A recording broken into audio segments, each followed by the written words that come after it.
Bagus. Itu sering dijadikan oleh kelompok tertentu untuk mentasykik umat. Ini pertanyaan bagus, Pak. Mungkin itu juga yang bikin Bapak galau selama ini ya. Sebelum Imam Asy'ari, apa akidah umat? Apakah Rasul ikut Asy'ari? Ya nggak mungkin, Asy'ari baru hidup abad ketiga Hijriah. Kata kawan, ente mazhab Syafi'i, tapi kok akidahnya Asy'ari?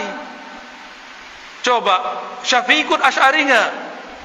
Saya sudah sering mengatakan, pertanyaan begini, pertanyaan yang bisa menyebak dirinya sendiri.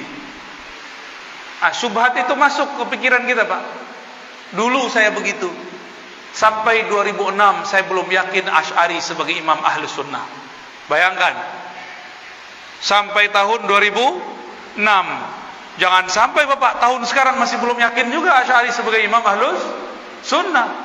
Cukup saya yang terakhir begitu, Pak.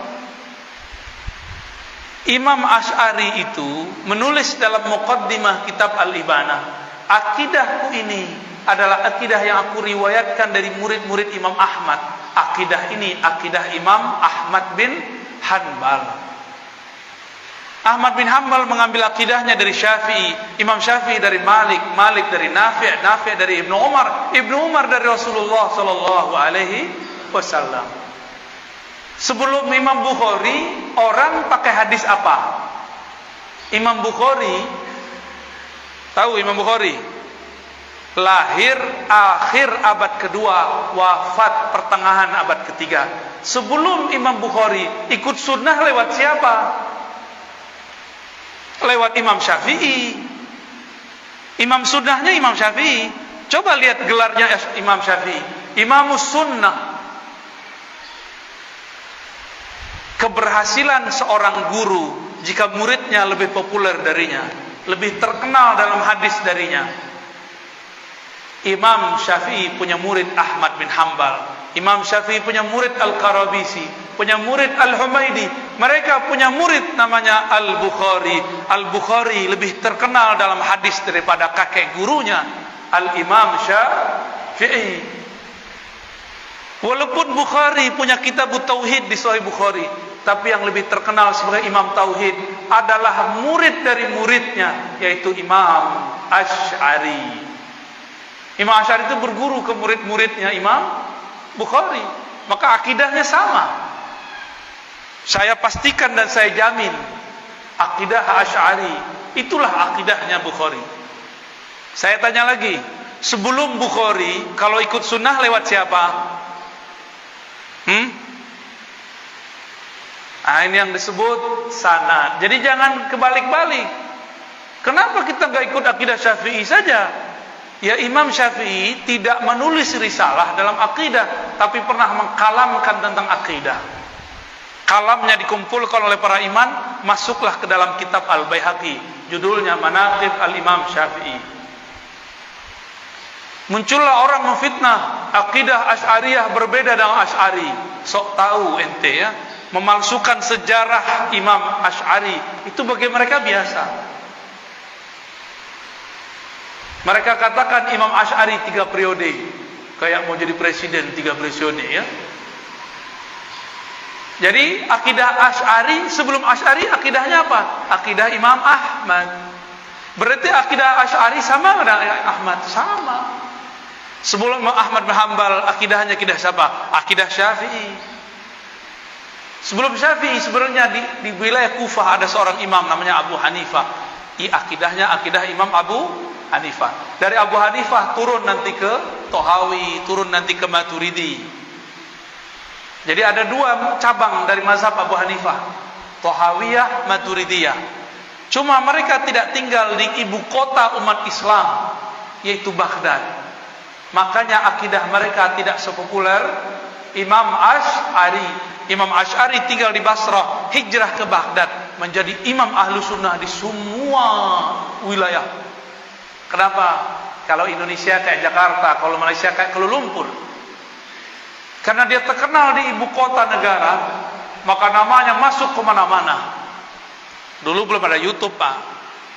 Ya, kalau ada YouTube Mungkin Imam Tahawi bisa jadi lebih populer, Imam Maturidi lebih populer mungkin. Tapi tetap saja Allah populerkan, walaupun belum ada YouTube dan Facebook, ya. Hebat nggak tuh Allah? Sebanyak itu imam, kenapa cuma 3 imam ini yang Allah populerkan akidahnya? Dari 3 itu kenapa cuma 2 yang paling tegas? Dari 2 itu Asy'ariyah, kemudian mewakili 3 itu. Maka ulama di Saudi pun, Syarif Hatim Al-Auni, ya, banyak lagi mengatakan sepakat 90% umat Islam di dunia itu akidahnya Ahlussunnah Asy'ariyah Maturidiyah.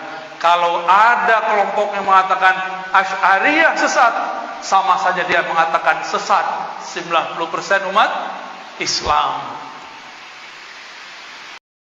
Ada satu golongan, kata Rasulullah, di antara 7 golongan yang dapat naungan kecuali saat tidak ada naungan kecuali naungan Allah saja. Siapa? Orang yang bertemu karena cinta, mencintai, saling mencintai karena Allah, dan berpisah juga karena mencintai Allah. Jadi pertemuan itu bukan karena duit, bukan karena komunitas motor, bukan karena sama tasnya sama-sama branded, bukan karena asosiasi pemilik berlian sekian ratus gram gitu, yang nggak ada. Sama-sama punya masalah, sama-sama lagi susah, tapi yang ngumpul, tapi mikirin orang lain. Itu loh yang mahal. Berharap supaya Allah datang dengan pertolongannya karena kita sedang mikirin orang lain. Kita ya punya masalah. Bisa jadi masalah kita itu ya keluarga kita sendiri, istri kita, anak kita, pasangan kita, suami kita. Kenapa lomba kok semangat banget? Dia nggak ngomong, nggak sampai mulutnya gitu loh, keluar, nggak sampai. Biarlah Allah aja yang tahu masalah saya. Saya besarin hati orang, bahagiain orang, ngajarin orang. Berharap Allah ajar istri saya, Allah ajar suami saya, Allah ajarin anak-anak saya supaya tunduk dan patuh sama Allah. Itu nidaan khafiyah. Itulah doanya Nabi Zakaria. Dia nabi tapi sedang punya masalah. Apa masalahnya? Wa baraati akira. Istri saya tuh yang mandul, ya Allah. Tapi Nabi Zakaria datang kepada Allah dengan rayuan maut. Apa rayuan mautnya di ayat 4 itu? Walam akun bidu'aika rabbi syakiyah. Saya itu ya Allah, setiap berdoa itu yang gak pernah kecewa. Saya itu ya Allah, kalau datang kepada Engkau itu ya gak pernah kekurangan. Cari alasan teman-teman untuk bisa bersyukur sama Allah, itu cari alasan.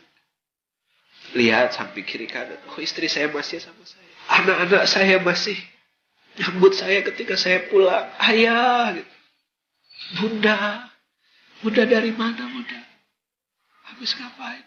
Tetap cari alasan untuk kita bisa bersyukur sama Allah. Karena bukan Allah nggak mau wujudin. Bisa jadi teman-teman, Allah tuh rindu sama air mata kita.